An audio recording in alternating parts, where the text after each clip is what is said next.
Legislation, policy, and guidance. Introduction to the module. This module will cover the numerous legislations, policies, and guidance available for family support workers and how they have developed over time.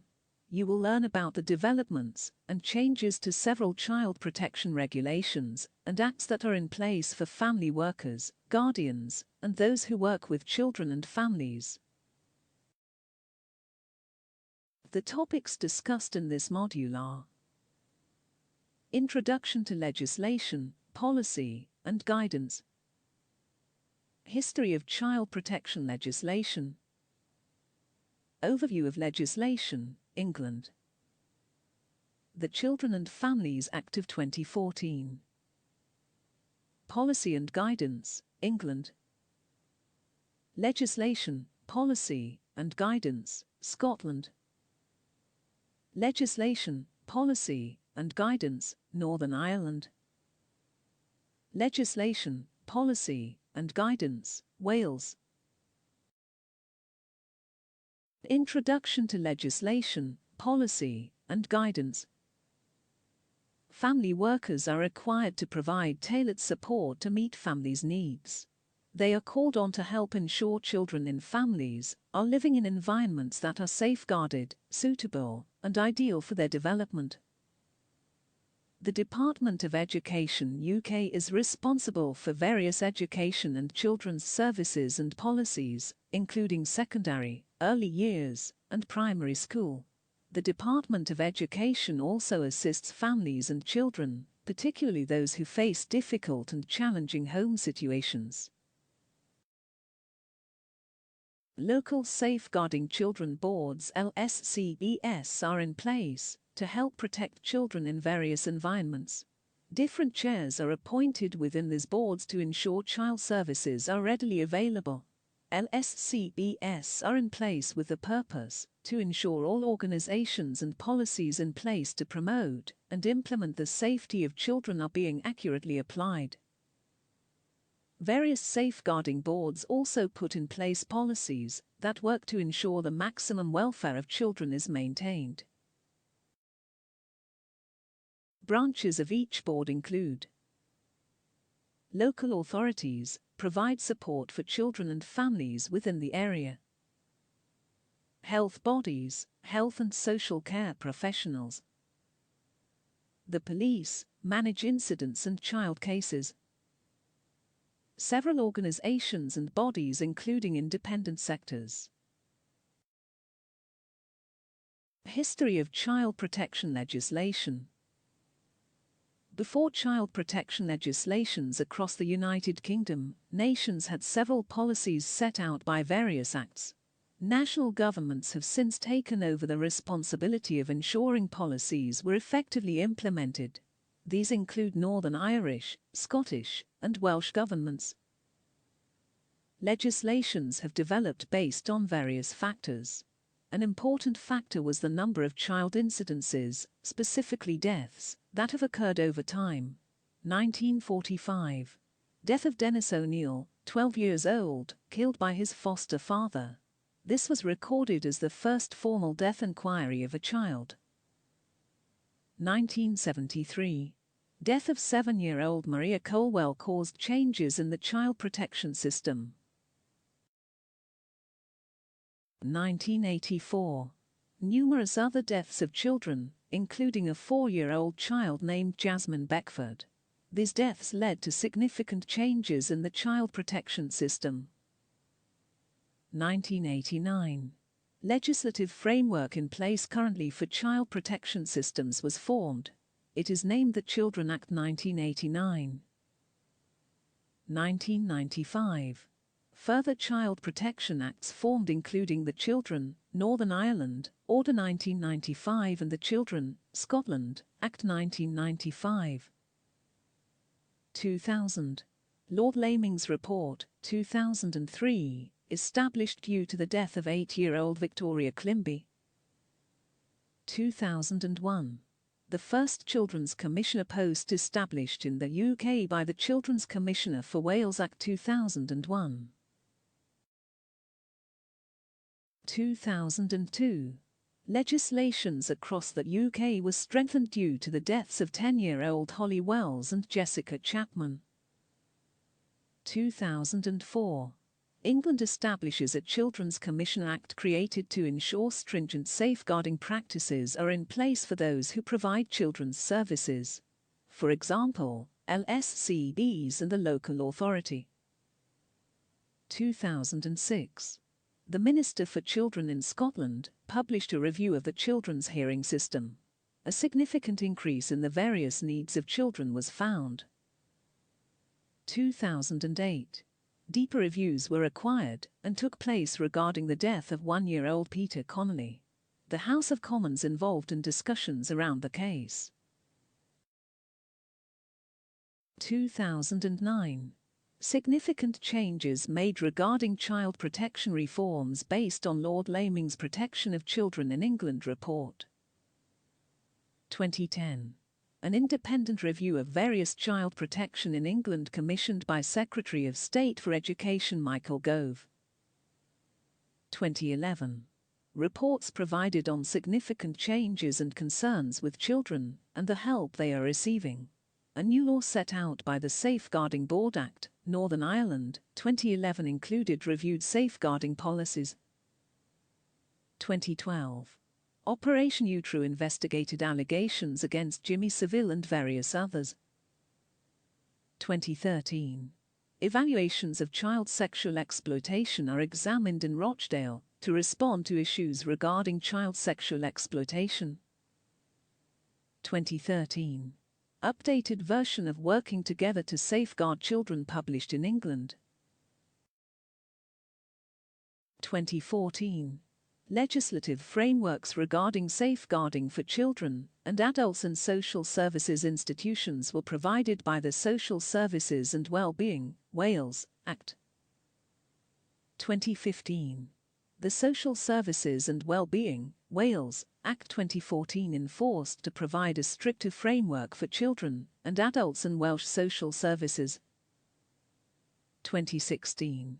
Researches into allegations of child abuse carried out by the Football Association FA 2017. Sites that displayed pornography to children blocks in the UK backed by the Digital Economy Act 2017. 2018. Department for Education, 2018, Working Together to Safeguard Children policy updated. This replaced LSCBS with safeguarding partner arrangements. Overview of legislation, England. The Children Act was created to enhance procedures and measures in place to ensure child safety is always being practiced. Social workers, family support workers and guardians are required to follow legislation outlined to ensure children's safeguarding procedures are being adhered. The Children Act 1989. The Children Act 1989 provides guidance on the protection of children in England. The key concern was the protection and welfare of children and the impact key workers had on their role of providing care to children. Education Act 2002. This act was established to give schools duties that aid in the well-being of pupils. Further details of the act are: decisions made regarding arrangements and safeguarding of the welfare of children are required to be carried out by governing bodies of schools as well as local education authorities.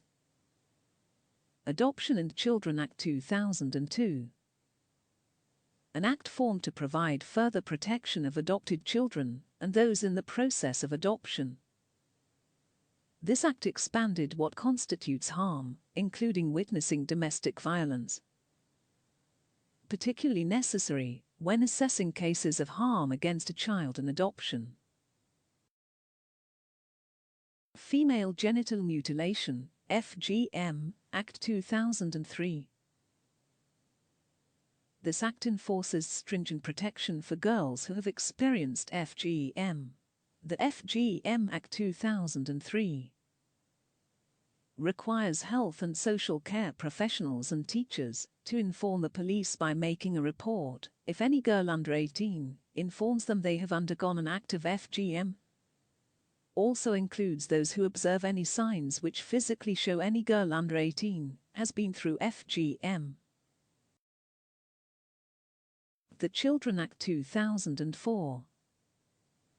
The Children Act 2004 was formed to embrace and improve collaborative working with agencies by impacting the following: responsibilities on local authorities to elect key members in children's services, ensuring elected individuals are held accountable for the delivery of services, local authorities and public sectors such as healthcare providers and the police by also encouraging them to incorporate a further understanding of the well-being, safeguarding and protection of children and young people. Updates that have since been made to the legislation. This includes more stringent punishments for criminal activities such as cruelty and grievous bodily harm. Safeguarding Vulnerable Groups Act 2006. The Act provides a system for employers to check the suitability of employees or volunteers who work with children or vulnerable adults. The Act offers provision to prevent those deemed unsuitable to work with children and vulnerable adults from gaining access through work. The Act provides a single body created to be in charge of decision-making regarding people who should be barred from working with children. It is also their responsibility to keep this list maintained. Children and Adoption Act 2006. An act formed to strengthen the protection of children and courts during adoption processes. This act provided the court with additional powers to facilitate contact between children and orders when separated parents are in disagreement. Children and Young Persons Act 2008. This act outlines key ways children and youth's welfare are guarded by their carers, lead to the provision of high-quality services and care for children who are in care. This legislation provided cover for those in England and some parts of Wales requiring registrars to inform local safeguarding children boards of all deaths of children. Borders, Citizenship and Immigration Act 2009. Responsibilities placed on specific agencies to enhance the safety and welfare of children. This act led to the responsibility of the UK Border Agency to provide safeguarding and welfare promotion of children. This also brought them to work together with various other public bodies in contact with children. Apprenticeship, Skills, Children and Learning Act 2009. An act focusing on further development and education of children in regards to their future. This leads to the legislation for 2 members of local communities on local safeguarding children boards. Education Act 2011. This act further details the reporting processes in schools, ensuring there are safe ways to do so. This act caused distinctions in school discipline, placing prohibitions on publicly carrying out reports of allegations which get made against teachers. Protection of Freedom Act 2012. This act led to a merger between the Criminal Records Bureau (CRB) and Independent Safeguarding Authority to form a Disclosure and Barring Services, also known as DBS. The Children and Families Act of 2014. The purpose of this act was to increase the services and assistance provided for vulnerable children, to strengthen the support available to them. There are several significant parts of the act ranging from family justice to child welfare, which all detail recognize issues and solutions for strengthening children's well-being in families. Adoption. Necessary changes were made to ensure adoption processes were secure and more streamlined. Care proceedings. Reviews into childcare proceedings were carefully adapted to ensure flexibility in childcare was available. Looked after children. The right environment for children to ensure maximum welfare is maintained is significant. This is also looked into under this Act. Special educational needs. Distinct changes were made regarding approaches required for equality amongst children with special educational needs. Young carers. It is essential to understand the environment for the young carer and know if any support is required. The Children and Families Act 2014 also introduced a range of provisions for children, carers and families. These include allowing adopters who have been approved to force the children as they wait for the court to approve the adoption. Arrangements that let those in care stay in the care of their foster families till they reach age 21. Individual assessment processes supported by Educational Health and Care (EHC) for young people and their families until the age of 25. Various acts are also in place to further protect the overall safety and well-being of children and youth, which will be outlined and explained throughout the course. Children and Social Work Act 2017. The Children and Social Work Act were formed to be put in place in England primarily. This act outlines various provisions which work to support children in care, welfare, and safeguarding of children as well as care leavers. Looked after children and care leavers. The Act outlines the importance of local authorities publishing essential information. Such information should include what services local authorities offer to care leavers and the assistance available to them. The third section highlights the responsibilities of local authorities providing adequate advisors to care leavers who are up to age 25. The fourth and fifth sections highlight the responsibilities of local authorities and school governing bodies to champion educational support for children. Finally, Sections 8 and 9 provide key assistance on making sure the long-term needs of children are met as well as having a strengthened relationship with carers, especially for those in care or in the adoption process. Child Safeguarding Practice Review Panel. Section 12 to 15 explains how the Child Safeguarding Practice Review Panel was established for England. The panel identifies severe cases of child protection which also happen to raise concerns of complex or national importance. Key reports are required to be published unless the panel believes it would be inappropriate to publish. In such cases, there should be information published regarding what was learned. Local arrangements for safeguarding and promoting children's welfare. Section 16 outlines plan to replace the old model of local safeguarding children boards in England. Relevant agencies and safeguarding partners must work together for their local authorities to champion the welfare and safety of children. Cases that raise crucial concerns and issues to the area are required to be identified under Section 17. If certain practices that have been reviewed are deemed appropriate, they must be published.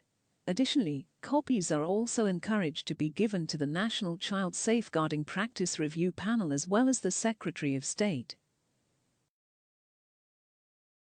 Child Death Review. Section 24 highlights the importance of review partners carrying out reviews on child deaths within their area.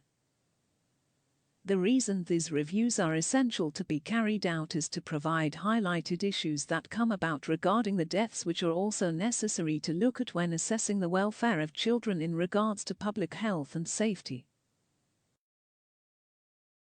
Relationships, sex, and PSHE education. Section 34 calls for every school in England, including independent schools and academies, to provide relationship and sex education to those in secondary education. It is essential to keep in mind students may be excused from receiving such education on these topics. Section 35 insists on a requirement for every school in England to teach personal social health and economic PSHE education to pupils. Social work profession in England. Section 36 formed a framework for Social Work England. Social Work England is required to gain the Secretary of State's approval regarding professional standards. The Secretary of State also provides improvement standards for social workers as well as practitioners who carry out assessments. Digital Economy Act of 2017. The purpose of this act is to enhance safer online access for those under the age of 18. The latest introduced legislation requiring those who provide internet pornography to have tight restrictions. These restrictions should prevent anybody under the age of 18 gaining access to their material. Requires all UK Internet Service Providers (ISP) to deny any access to platforms that create online pornographic material. Policy and Guidance, England. Working Together to Safeguard Children 2015. Working Together to Safeguard Children 2015 is a guide put in place to champion children's welfare by agencies. It outlines how individuals and various bodies should work together to carry out adequate assessments regarding children's welfare. The latest reviews around this policy include effectively referring allegations against individuals working with children, clarity on regulations when notifying authorities of serious incidents, clearly defining serious harm especially for serious case reviews. Working Together to Safeguard Children, Department of Education, 2018. Critical updates were made in the way practitioners, individuals and anyone else working with children carry out assessments on children. The Department of Education set out further guidelines published in 2015. Their fundamental changes were further reviews into the child deaths, taking responsibility from what has been learned in regards to serious safeguarding acts, 3 additional safeguarding partners who work to protect the welfare of children locally. Further changes include adjustments to children's homes governing bodies such as prisons and probation services, managing the prevention of risks by violent, sexual offenders locally. When deciding what is considered a notifiable incident, several factors are to be considered. These include cases of children being harmed and the different levels of severity. So, what constitutes a notifiable incident? An incident involving the care of a child who has either died, being abused, or is suspected to be. A child being seriously harmed, neglected, or is suspected to be. A known case of a child where abuse, death or neglect in a regulating setting has occurred. Clarity was provided on the definitions of notifiable incidents, especially regarding severe cases and views key workers held on them. Such incidents include a child sustaining neglect as a result of abuse constitutes being seriously harmed, any potentially life-threatening injury, dangerous or likely chance of impairments which result in long-term, or possibly can, affect in physical, emotional, social developmental behavior and mental health. This definition can still apply, even if serious harm occurs and the child recovers. What practitioners can do, if they have concerns about a child being abused, is to understand the critical distinctions in various abuse initially. This is necessary to discuss as it helps when identifying cases children may be inches.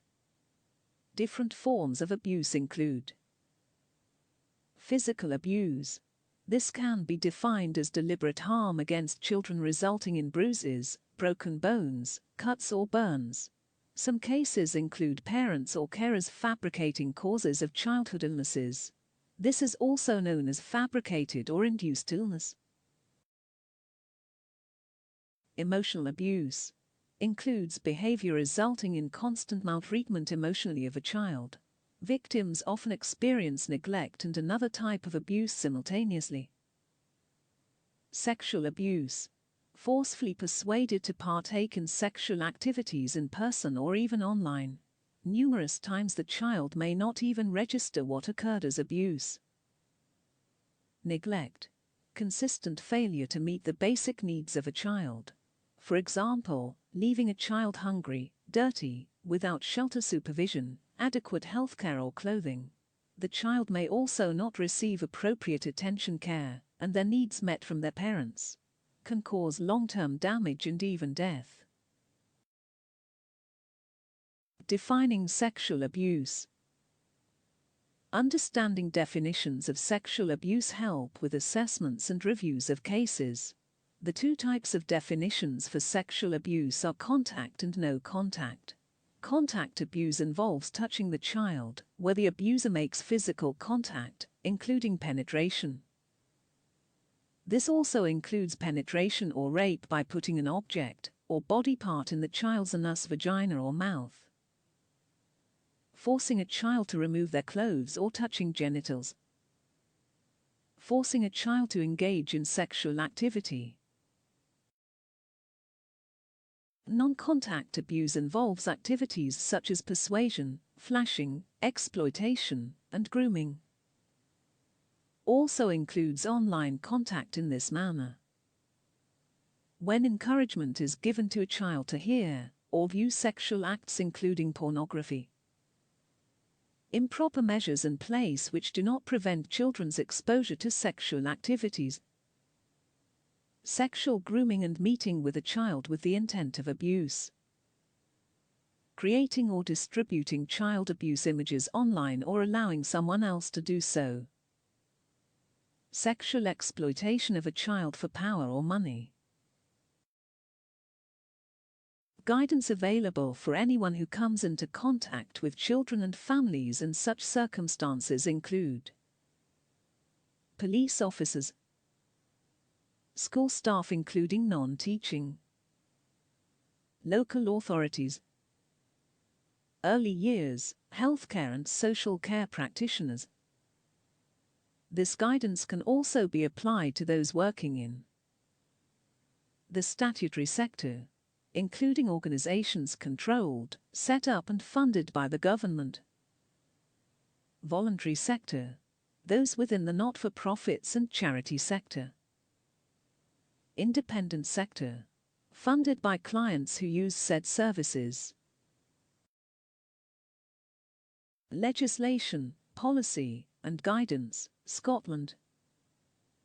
Various health boards and local authorities must prepare children's services plans spanning 3 years. Getting it right for every child is a Scottish approach done to improve the outcomes of children. The Scottish Government established this in 2015. According to Scottish laws, a child becomes an adult legally at age 16. The guidance was created in the Children and Young People Scotland Act in 2014. This provides guidance for all youth up to age 18. Professionals should work to protect youth from harm in various circumstances outlined by the Scottish Government in 2014. Visit this link for more information. Legislation, policy, and guidance, Northern Ireland. Responsible for child protection in Northern Ireland is the Northern Ireland Executive. This is done through the Department of Health. Within their responsibilities is setting out statutory guidance and legislations regarding the functioning child protection system. Another critical board is the Safeguarding Board for Northern Ireland. Their responsibilities include ensuring work is in place to promote child welfare. They are also responsible for developing procedures and effective policies to improve the work agencies do. Representatives on the board include those in various sectors from social care to education. Visit this link for more information. Legislation, policy, and guidance, Wales.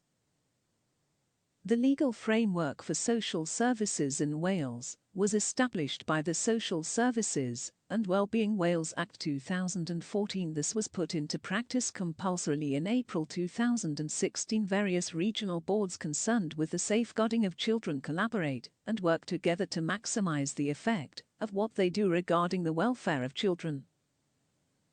Included in each board are those within the local authority, Chief Officers of Police, the Local Health Board, the NHS Trust, providers of probation services, safeguarding specific. Visit this link for further information on the legislation, policy and guidance in Wales. Summary. In this module, you have learned the legislation, policies, and guidance available to key workers in the industry. These include responsibilities and advice for various safeguarding boards, ensuring optimum welfare of children is maintained. The history and development of child protection legislations over time, and how they have impacted the current policies which are in place today. National guidance and support for various abuse cases that children experience, as well as what constitutes sexual abuse.